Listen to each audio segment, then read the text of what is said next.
नमस्कार दोस्तों। फिर एक पहलू खान मार दिया गया। फिर इस देश के एक दलित को अपमानित किया गया। फिर इस देश के तमाम बच्चों को अपमानित किया जा रहा है और कहा जाता है कि मुझे बड़ा दर्द है, मुझे बड़े तकलीफ है। सोचिए, तकलीफ किस चीज की, दर्द किस चीज का है, किया आपने क्या है। जी हां, आज इसी पे आपसे बात करूंगा। भारत में दलित की, पिछड़े की, आदिवासी की और अल्पसंख्यक की राजनीति की बात हो। कहा जाता है कि उन्हें विशेष प्रिविलेज दी जाती है, विशेष संरक्षा दी जाती है, तो क्यों न दी जानी चाहिए, यह बताइए। हिंदुस्तान की आबादी में जिनकी 90% हिस्सेदारी, उनसे सब कुछ छीनने का काम होता है, उन्हें मार दिया जाता है। एक उदाहरण से शुरू करता हूं। आज ही की घटना है कि चंद दिन पहले राजस्थान के झुंझुनू में 21 अक्टूबर को मॉब लिंचिंग हुई थी और मॉब लिंचिंग में जिस तरीके से जाहिद शिकार हुए थे, उन्होंने अपना दम तोड़ दिया। इस दुनिया में नहीं है वो, उनको मार डाला गया, पीट पीट के मार डाला गया। इस हालत में कर दिया गया कि अस्पताल में उन्होंने दम तोड़ दिया। क्या आप कहेंगे हम एक सभ्य नागरिक हैं? क्या आप कहेंगे हम उस देश के नागरिक हैं जो देश सहिष्णुता सिखाता है, जो स्वामी विवेकानंद ने शिकागो में जाके 1892 में 93 में जो बात कही थी, क्या हम उसका पालन कर रहे हैं? उन्होंने कहा था, मैं उस धर्म से आता हूं, उस देश से आता हूं जो देश सबको समाहित करता है, सहिष्णुता का है और जो सबको आश्रय देता है। क्या आज ये हो रहा है? नहीं हो रहा है, बिल्कुल नहीं हो रहा है। आज हर व्यक्ति को मारा जा रहा है, उसका छीना जा रहा है। जब यह हो रहा हो तब बात करेंगे। बात करूंगा कि किस तरह की स्थितियां होती हैं।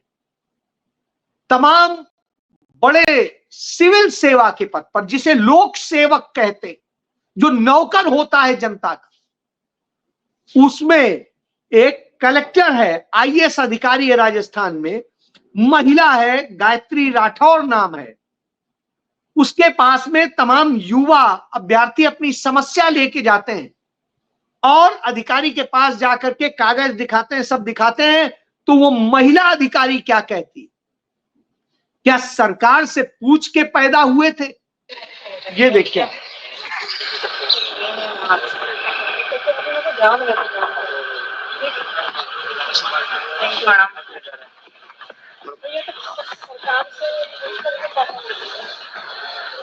अब आप सोचिए कि सरकार से पूछ के पैदा हुए थे, तो बेचारे वो भी पलट के पूछ सकते थे, क्या आप सरकार से पूछ के पैदा हुई थी? आपके बाप ने, आपकी मां ने क्या सरकार से पूछ के पैदा किया था?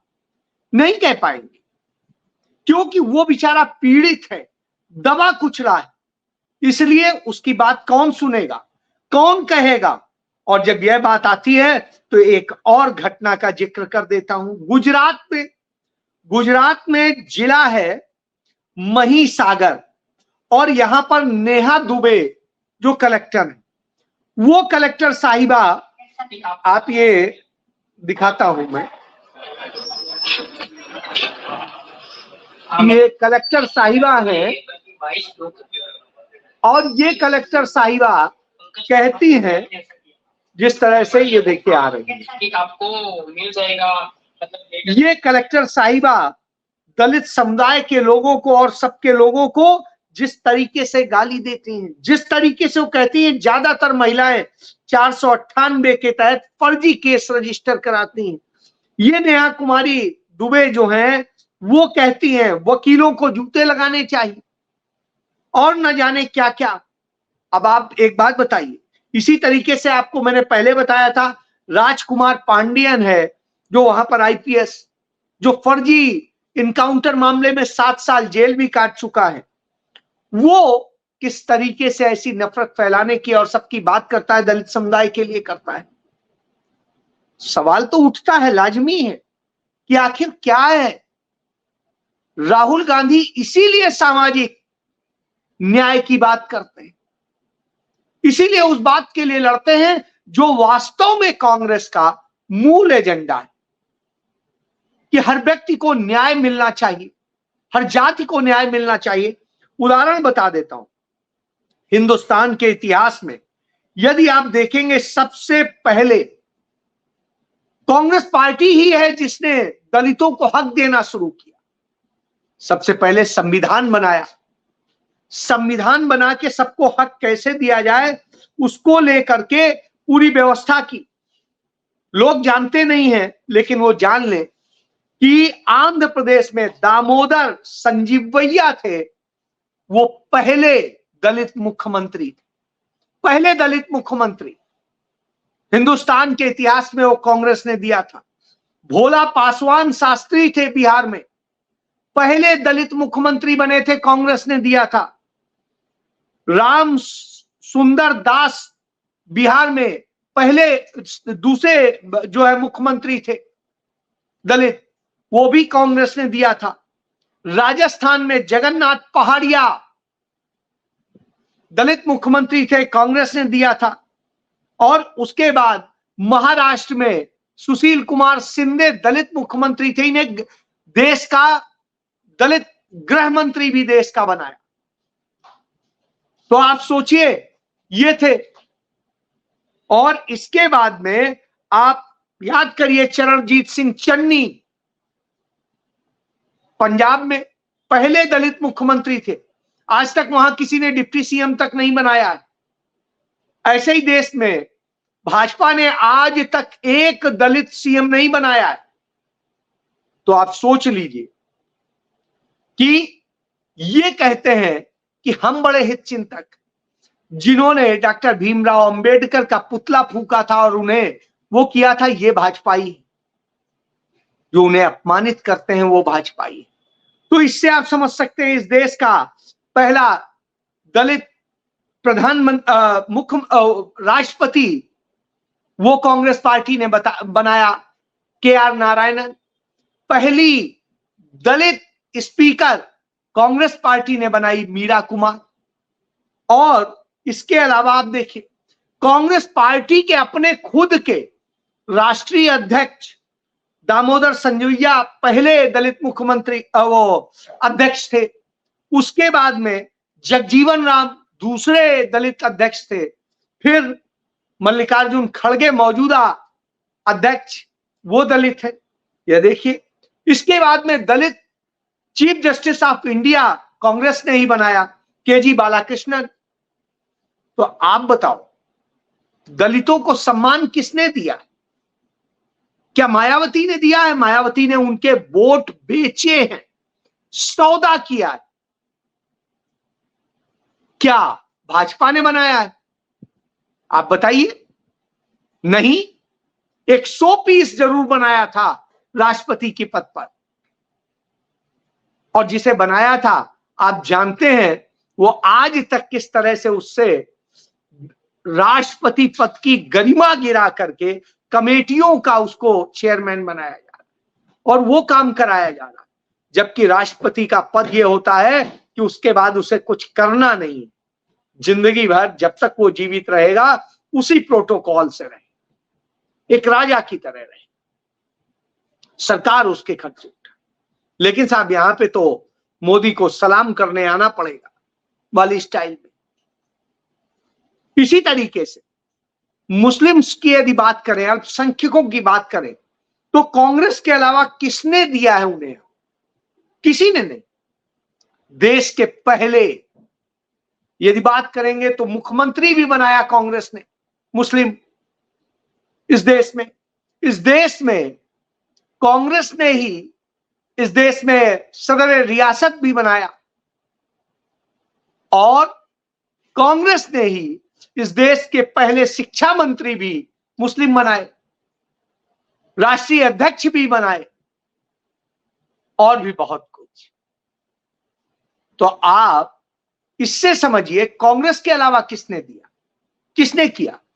सच्चर कमेटी डॉक्टर मनमोहन सिंह सरकार में अल्पसंख्यकों को हक देने के लिए ही बनी थी, और उस कमेटी ने जो पूरी गणना के आधार पर रिपोर्ट दी 2006 में, उसमें कहा कि इस देश में भले ही अल्पसंख्यकों की आबादी जो है मुस्लिम्स की 20% कही जाती है, जो 80-20 कहते हैं भाजपा के लोग, कटोगे और बटोगे वाली बात करते हैं, तो उसमें आप देखिए मुस्लिम्स कम्युनिटी को इस देश में 5% भी सरकारी पद नहीं मिलते। और हालत यह है मुस्लिम कम्युनिटी को जिन्हें 5% भी पद नहीं मिलते हैं, जो वो पद मिलते भी हैं वो बहुत निचले स्तर के होते हैं, सारे निचले स्तर के हैं, कोई बहुत बड़ी स्थिति के लोग नहीं है। और जो सीनियर पोस्ट पे हैं वो 3%। अब आप समझिए जिनकी दशा 3% हो, संपत्ति की बात करें तो संपत्ति में इनका कोई हक नहीं है। 62% से अधिक आबादी ग्रामीण क्षेत्र में रहती है मुस्लिम, और वो उनमें ज्यादातर भूमिहीन है, उनके पास जमीनें नहीं है, वो दूसरों के यहां कुछ ना कुछ काम करके, कुछ भी करके खर्चा चलाते हैं। जो बहराइच में आपने मार डाले और तमाम सारे दुकानों को आग लगा दी और सब कुछ कर डाला, वो मुस्लिम समुदाय सबसे निरीह हालत में, बेचारगी में है इस देश। और इसके बाद में जो और है राष्ट्रीय औसत है जो जमीनों पर और सब में, उसमें भी उसका हक नगण्य है।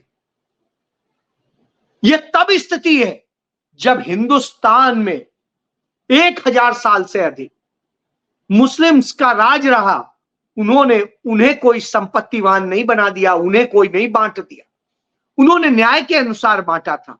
यही एक चीज, इसलिए सामाजिक न्याय की बात होती है, और उस न्याय की बात होती है कि कैसे देना चाहिए और क्या करना चाहिए। तो जो लोग दलित हित चिंतक बन के ड्रामा करते हैं, उनके लिए यह है कि आप असल में उन्हें कुछ देना नहीं चाहते हैं, छीनना चाहते हैं। इसके बाद में एक और बताना चाहूंगा कि अभी हाल के दिनों में तमाम लोग सवाल करते हैं कि आखिर प्रियंका गांधी क्यों वायनाड से ही लड़ने गई। मैं कहता हूं क्यों नहीं जाना चाहिए। वायनाड में मुस्लिम्स तीसरे नंबर पे, सबसे ज्यादा वहां हिंदू हैं, फिर ईसाई हैं, फिर मुस्लिम। तो वायनाड जो संसदीय क्षेत्र है उसमें हिंदू ज्यादा है, इसलिए गलतफहमी फैलाते हैं। जिले में, ये पूरे वायनाड जिले की बात करेंगे तो संख्या का अंतर अलग, लेकिन वास्तव में ये। और आपको एक चीज बता दूं कि पूरे भारतवर्ष की सबसे पहली मस्जिद जो बनी थी हिंदुस्तान में, वो केरल में बनी थी, और वो हिंदू राजा ने बनवाई। वहां का सबसे महान राजा कहा जाता है चेलाम। तो आप इससे समझ लीजिए कि यह एक सत्य है। तो वहां से प्रियंका जी गई, और प्रियंका जी जब वहां से लड़ने जाती हैं तो क्यों जाती हैं, इस पे मैं बात करूंगा। क्योंकि वहां आज जरूरत है। राहुल गांधी वहां के सांसद थे, और वो वायनाड आज अपने एक सच्चे प्रतिनिधि को खोज रहा है, और सच्चा प्रतिनिधि निश्चित रूप से कांग्रेस ही हो सकती है, राहुल गांधी हो सकते हैं, गांधी परिवार हो सकता है। क्यों? आपको एक छोटा सा वो दिखाता हूं कि ये घर, ये आप देखिए, ये घर है, ये बच्चे हैं, ये अनाथ हैं।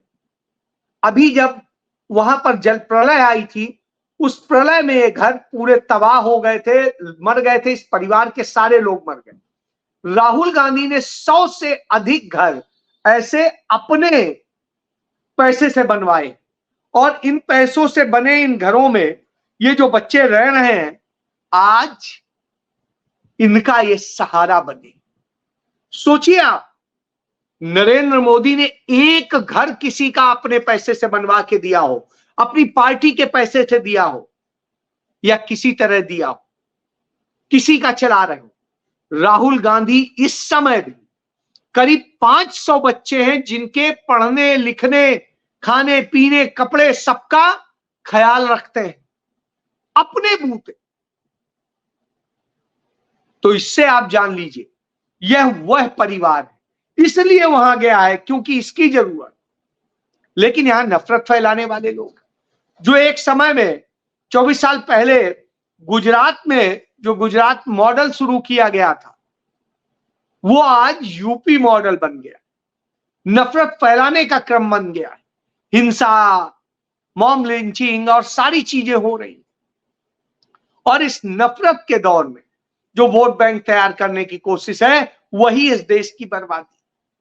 आप इसको यूं समझिए, जो शंकराचार्य हैं हमारे वो तक कहते हैं बटोगे तो कटोगे, यानी वो कहते हैं अभी बटे नहीं हो बटोगे, भविष्यवाची है। तो उन्होंने इस बात को लेके कहा, इसका मतलब है कोई बांटना चाहता है। ये आप सुन लीजिए, मैं आपको नहीं है, अभी हम एक हैं। जब एक आप कहते हैं बटो मत, बटेंगे तो कटेंगे। पहली बात तो यह है कि बटेंगे तो कटेंगे। बटेंगे तो ये बटेंगे जो क्रिया प्रयोग की जा रही है ये भविष्यकाल की क्रिया है। इसका मतलब है कि अभी बटे नहीं हैं, अभी हम एक हैं। जब एक हैं तो कौन सा वो कारण है जिसके कारण बट जाएंगे? तुमको कैसे पता चल रहा है कि बट जाएंगे हम? कौन से वो कारण है? उन कारणों को तो जनता के सामने रखो। इन कारणों से हमको लगता है कि हम बट जाएंगे। तो आप ये समझ सकते हैं कि किस तरीके से ये नफरत फैलाने का काम है। जो वास्तविक मुद्दे हैं, जो वास्तविक चीजें हैं, उन पर कोई बात नहीं होती।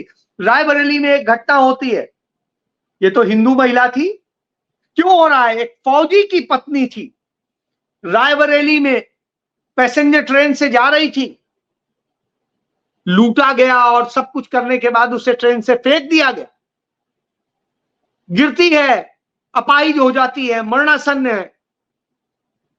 अब आप सोचिए, आप अपने धर्म की महिलाओं बेटियों उनको बचा नहीं पा रहे हैं अपने लुटेरों से, और आप कहते हैं कुछ और। असल में आप ये ड्रामे करके असुरक्षित बना रहे हैं देश को, इस देश के लोगों के हक छीन रहे हैं, और वो हक छीनने के काम पर पर्दा डालने के लिए आप ये नफरत के माहौल बना रहे हैं, बटोगे कटोगे टाइप के नारे बना रहे हैं। आप दलित को ब्राह्मण से, क्षत्रिय से, यादव से, वैश्य से, सबसे लड़ाते हैं। आप हिंदू को मुस्लिम से लड़ाते हैं, हिंदू को सिख से लड़ाते हैं, हिंदू को ईसाई से लड़ाते हैं, पारसी से लड़ाते हैं, बौद्ध से लड़ाते हैं, जैन से लड़ाते हैं। सबको बर्बाद करने का आपने ठेका ले रखा। जबकि वास्तविकता देखिए, यदि हिंदुस्तान का इतिहास देखिएगा तो गंगा जमुनी तहजीब का इतिहास था। जो काशी हिंदू विश्वविद्यालय बना, हैदराबाद के नवाब ने उसमें सबसे ज्यादा धन दिया। तो हिंदू विश्वविद्यालय के लिए दिया। आप यदि हक की बात करेंगे तो आप देखिए, हैदराबाद रियासत में जो मुस्लिम्स के पास थी वहां की संपत्ति में 33% हिस्सा था, बाकी 67% हिंदुओं के पास था। वो चाहता तो सारा कब्जा कर सकता था, नहीं किया। यह इस बात का सबूत है कि मुस्लिम्स ने आपको हक दिया। आज अयोध्या में हो, मथुरा में हो, काशी में हो, कहीं पर भी जितने मंदिर और दूसरे सब बने हुए हैं, और पूरे हिंदुस्तान में वो मुगल कालीन बने हुए, जो 7वीं शताब्दी के बहुत चुने हुए मिलेंगे, और वो भी दक्षिण भारत में मिलेंगे ज्यादातर।